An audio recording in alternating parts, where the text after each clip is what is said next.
जय श्री कृष्णा दर्शकों, मैं आज आपके लिए लेकर आई हूँ वैशाख कथा, जिसे बांदरी की कथा भी कहते हैं। तो चलिए शुरू करते हैं वैशाख कथा। एक नगर में एक राजा था। उसने 3 विवाह कर लिए थे, किंतु फिर भी उसके कोई संतान नहीं थी। किसी पंडित ने उसे वैशाख स्नान करने की सलाह दी, तो उसने रोज वैशाख माह में ब्रह्म मुहूर्त में उठ करके गंगा नदी में स्नान करने का निर्णय बनाया। राजा का आदेश था कि उसके पहले नदी में कोई स्नान नहीं करे, किंतु वहाँ जब स्नान करने जाते तो उसे गंगा जल शांत और स्थिर होने के बजाय पानी हिलता डुलता दिखाई देता। उसे लगता कि अवश्य ही उसके पहले ही कोई नदी में स्नान करके जाता है। राजा ने पहरेदार बिठा दिए कि कोई आता दिखे तो पकड़ लेना। वह नदी के किनारे एक पेड़ पर एक बांदरी रहती थी। वह नित्य राजा से पहले ही स्नान करके पेड़ पर चढ़ जाती थी। महीना पूरा होने को आया, किंतु कोई पता न लगा।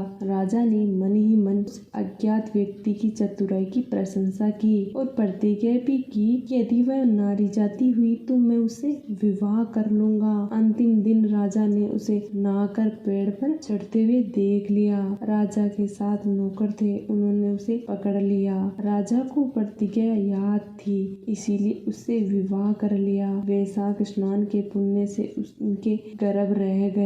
महल में यह समाचार फैल गया। राजा की अन्य रानियां बांझ थी, तो सभी को बड़ी ईर्ष्या होने लगी। गर्भवती होने से बांदरी का मान सम्मान और देखरेख बढ़ गई। राजा ने उसके महल में एक घंटी लगवा दी और बांदरी से कहा, तुम्हें जब भी जरूरत पड़े तो इसे बजा देना। जलती कुड़ती दूसरी रानियां घंटी बजा देती। राजा महल में जब जाता तो बांदरी कहती, मैंने नहीं बजाई। रानियां कहती, झूठ बोलती है, इसी ने बजाई है, हमने देखा था। राजा दुखी होकर उस घंटी को हटवा दिया। रानियां यही तो चाहती थी। जब बांदरी के दर्द हुआ तो रानियों ने कहा, आँखों पर पट्टी बांध लो। बच्चा हुआ तो बांदरी के पास पत्थर रखवा दिया और बच्चे को रोने से पहले ही टोकरी में डालकर दासी को दे दिया कि गंगा नदी में बहा दो। दासी का दिल कांप उठा। उसने बच्चे को नदी के किनारे ही छोड़ दिया और रानियों ने राजा को कह दिया कि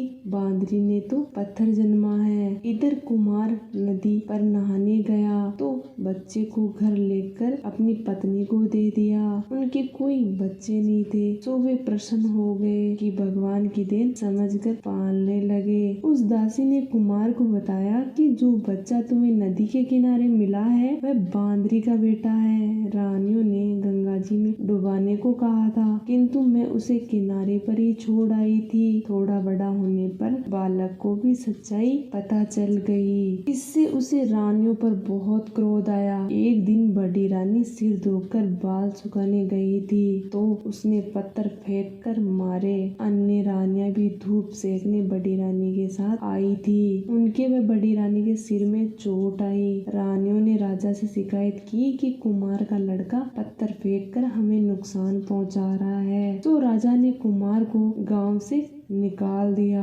कुमार दूसरे गांव में जाकर रहने लगा। उस गांव की लड़कियां गंगा स्नान करती थी। वे वैशाख नहा रही थी, पीपल पतवारी पूजती थी, कथा कहती थी। एक दिन वो देर होने के कारण तेज धूप हो गई और उनको प्यास लगने लगी। सब कहने लगी, अब क्या करे, कहाँ से पानी पिए। आगे एक पेड़ है और पेड़ के नीचे पानी का मटका भरा रखा है, पर पेड़ पर कुमार का लड़का बैठा है। लड़कियों ने लड़के से कहा कि हमें प्यास लगी है, तेरे मटके से क्या जल पी लेवे क्या। तो लड़के ने कहा, पी तो लो, किंतु मेरी एक शर्त है, इस पेड़ के साथ साथ परिक्रमा देती जाओ और पानी पीती जाओ।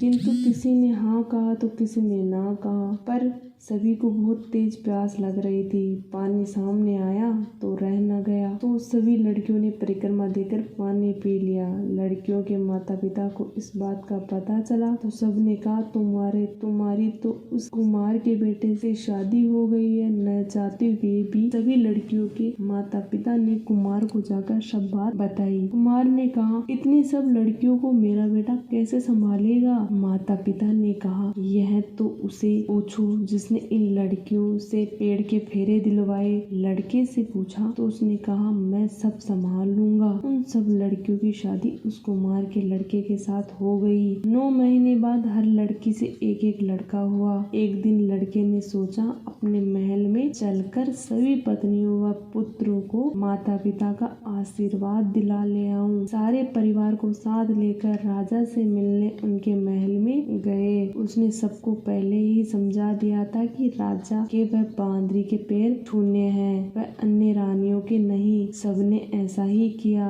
बड़ी रानी को बहुत गुस्सा आया। उसने राजा को कहा कि यह वही लड़का है जिसने मुझे पत्थर से मारा था, जिसे आपने इस गांव से निकलवा दिया था। आज फिर से मेरे पैर न छूकर मेरा अपमान किया है, इसे मरवा दो। कुमार के बेटे से पूछा तो उसने कहा मैं इस बांदरी का बेटा हूँ। ये जो मेरे साथ स्त्रियां और बच्चे हैं वे आपके बहू और आपके पोते हैं। बड़ी रानी ने मुझे दासी के हाथ गंगा जी में डुबोने भेजा था। यह तो दासी का भला हो कि उसने मुझे गंगा में न फेंक कर नदी किनारे रख दिया, जहाँ से कुमार ने मुझे घर ले जाकर लालन पालन किया। जब राजा ने दासी को बुलाया और पूछा तो सारी सच्चाई सामने आ गई। रानियों को सोने महल में जाकर रहने का आदेश दिया। बहू और बच्चे महल में रहने लगे। बांदरी का बेटा राजा बन गया। राजा ने दासी को भारी इनाम दिया। बांदरी के बेटे ने राजा बनने पर कुमार और कुमारी को भी महल में बुलवा लिया। हे भगवान, बांदरी जैसा बेटा सबको देना। कहानी कहने वाले, कहानी सुनने वाले और कहानी के मुकारा लेने वाले सभी का